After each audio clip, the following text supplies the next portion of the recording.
మొన్న వరుసగా భారతదేశంలో జరిగిన మ్యాచ్లు అంటే స్వదేశంలో ఓటమి అనేది అది కూడా సీనియర్లు అందరూ ఉండగా రోహిత్ శర్మలు కోహ్లీలు అందరూ ఉండగా సిరీస్ కోల్పోవడం అది కూడా చాలా కాలం తర్వాత ధోని వచ్చినప్పటి నుంచి స్వదేశీ విజయాలు తప్ప పరాజయాలు లేదు అనుకుంటున్నప్పుడు ఏదో ఒకటే అరాదాన్ని లెక్కేసుకుంటే సిరీస్ అయితే ఏనాడు ఓటమి పాల్గాలే. ఆ తర్వాత కోహ్లీ అయినా ఇట్లాంటి సిచ్యుయేషన్లో ఉంటే ఇప్పుడు ఒక దారుణమైనటువంటి పరాజయాన్ని మూటగట్టుకున్నటువంటి వేళ యువరక్తం మాత్రం భారత్ సత్తాని చూపెట్టింది. బాది వదిలిపెట్టి విజయాన్ని సాధించి పెట్టింది. ఏదైతే వరుస రికార్డులు సాధించింది. భారత్ స్కోరు విదేశాల్లో T20లో టీమిండియాకి అత్యధిక స్కోర్ 283, కేవలం ఒక్క వికెట్ కోల్పోయి అన్నది ఇదే అత్యుత్తమైంది.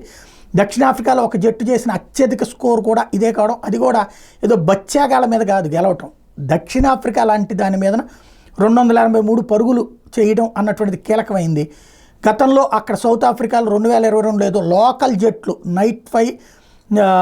నైట్స్ మీద టైటాన్స్ వాళ్ళు గెలిచినటువంటిది మాత్రం అప్పట్లో 271 ఫర్ 3 గొప్ప రికార్డు అనుకుంటే దాన్ని తిరగరాసింది. అదే సందర్భంలో బంగ్లాదేశ్ మీదన సౌత్ ఆఫ్రికా ఇది మన దేశమే సాధించినటువంటి గతంలో 297 హైదరాబాద్లో సాధించారు. దాని తర్వాతన సెకండ్ హయ్యెస్ట్ అయింది. అదే సందర్భంలో మరొక వైపున శాంసన్ వచ్చేటప్పటికి ఒకే క్యాలెండర్ ఏడాదిలో ఈ 2024లోనే 3 T20 సెంచరీలు సాధించినటువంటి తొలి ఆటగాడిగా రికార్డులు సాధించారు. ఒకప్పుడు సెహ్వాగ్ లాంటి వాళ్ళు, సచిన్ టెండూల్కర్ గురించి చెప్పుకునే వాళ్ళం. ఇప్పుడు అవి రికార్డుల్ని తిరగరాస్తున్నటువంటి కోహ్లీల గురించి ఆ రికార్డులు తిరగరాస్తున్నటువంటి పరిస్థితి. అదే సందర్భంలో అంతర్జాతీయ T20 ఇన్నింగ్స్లో 2 బ్యాటర్లు, అది కూడా ICCకి సంబంధించినటువంటి సభ్య దేశాల్లో ఒకేసారి సెంచరీలు చేయడం అనేది T20లో ఇదే మొదటిసారి.